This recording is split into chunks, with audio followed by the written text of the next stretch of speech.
அனைவருக்கும் வணக்கம். ஓம் ஸ்ரீ தட்சிணாமூர்த்தியே நமக. ஓம் ஸ்ரீ குரு ராகவேந்திரரை துணை. என் குருநாதராகிய அஷ்டபாலாயாவிற்கும் தலைவி கிருஷ்ணவேணி அம்மாவிற்கும் என் சிறந்தாழ்ந்த வணக்கங்கள். நான் வேலூர்லேருந்து ஜோதிட குபேர கஜவெளி சந்திரன் பேசுகிறேங்க. இன்றைக்கி பார்த்தீங்கன்னாக்கா டைமண்ட் டிப்ஸ்ன்னு சொல்லிட்டு ஒரு 6 டிப்ஸ் கொடுக்கலான்னு இருக்குங்க இன்றைக்கி. பாருங்கள், இப்போது பார்த்தீங்கன்னாக்கா 2ஆம் அதிபதி 12ஆம் வீட்டுக்கு வந்து போயிட்டாக்கா லேட் மேரேஜ் ஆகிறதுக்கு இதுவும் வந்து ஒரு காரணமாக அமையுதுங்க.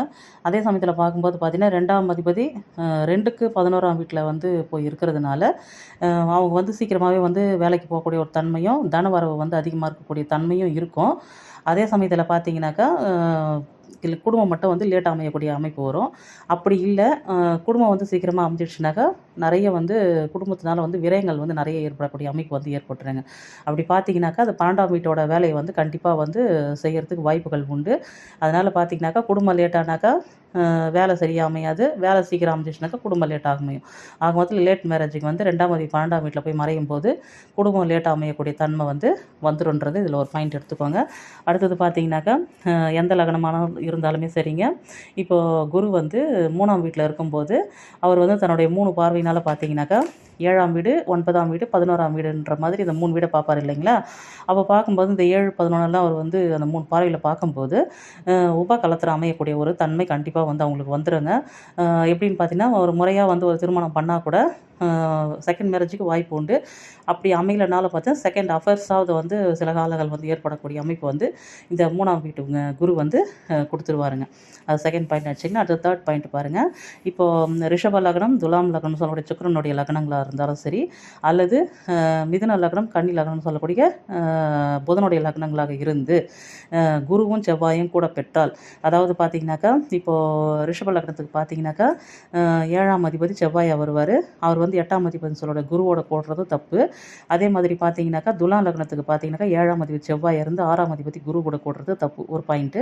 அடுத்து அதே மாதிரி பார்க்கும்போது மிதுனத்துக்கு வந்து பார்த்தீங்கன்னா 7ஆம் அதிபதி குருவாகி 6ஆம் அதிபதி செவ்வாயாகவும், கன்னியா லக்னத்துக்கு பார்க்கும்போது 7ஆம் அதிபதி குருவாகி 8ஆம் அதிபதி செவ்வாயும் ஆக மொத்தத்தில் வந்து இந்த 6, 7, 8 இந்த கனெக்ஷன் வந்து வந்தாவே வந்து ஒரு திருமண வாழ்க்கையில் வந்து பல பிரச்சனைகளை சந்திக்கக்கூடிய அமைப்பு வந்து நம்ம வந்து குருவன் செவ்வாய் சேர்ந்தால் குருமங்கல யோகம் நம்ம சொல்லுவோம்.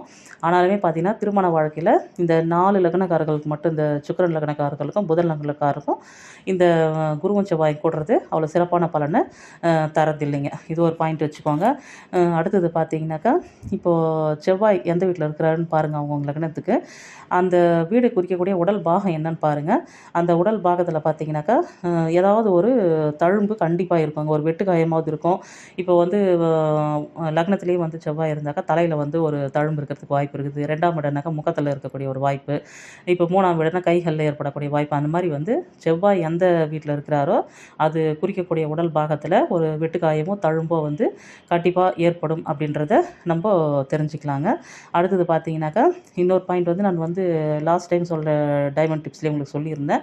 இப்போ வந்து 9ஆம் அதிபதி 6ஆம் வீட்டுக்கு போகும்போது அப்பா வந்து ஒன்று நோயாளியாக இருக்கணும், இல்லை அப்பா வந்து கடனாளியாக இருக்கணும், இல்லை அப்பா பிள்ளைக்குள்ள வந்து ஒரு மன வருத்தம் இருக்கக்கூடிய அமைப்பு இருக்கும்னு ஏற்கனவே சொல்லியிருந்தேன்.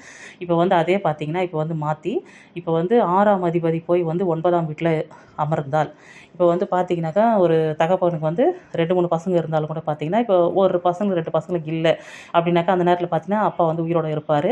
அதே மாதிரி பார்த்தீங்கன்னா ஒரு 3ஆவதாக இருக்கக்கூடிய ஒரு குழந்தைக்கு இந்த மாதிரி 6ஆம் அதிபதி போய் 9ல் அமரும்போது அந்த குழந்தையோட திருமண காலகட்டங்கள் வரும்போது என்ன ஆகும், அப்பா வந்து தவறக்கூடிய ஒரு சூழ்நிலை ஏற்படுங்க. தகப்பன் இல்லாத திருமணம் நடக்கக்கூடிய ஒரு அமைப்பு வந்து ஏற்படக்கூடிய ஒரு வாய்ப்பு வரும். அதாவது 6ஆம் அதிபதி 9ல் அமரும்போது தகப்பனாருக்கு வந்து குற்றம் உண்டு, ஆயுள் குற்றம் உண்டு.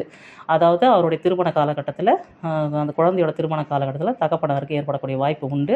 அப்படி இல்லை அப்பாவுக்கு வந்து நான் அந்த கிரகங்கள்லாம் வந்து காரக கிரகம், ஆதிபத்திய கிரகங்கள்லாம் வந்து சுவர் பார்வையிலேருந்து நல்லா ஸ்ட்ராங்காக இருந்து அப்பாவுக்கு வந்து ஆயுள் வந்து நல்லா இருந்தது, அம்மாவுக்கு வந்து மாங்கல்ய பலமும் நல்லா இருந்ததுனாக்கா, இப்போ வந்து அப்பாவும் பிள்ளையும் பார்த்தீங்கன்னா அப்பாவும் பொண்ணால் பெண் குழந்தையாக இருந்தாலும் சரி, பையன் குழந்தை இருந்தாலும் சரிங்க, அவங்களுக்கு பார்த்தீங்கன்னாக்கா உங்களுக்கு யார் எதிரின்னு கேட்டாக்கா ஜென்ம விரோதி ஆகிடுவாங்க.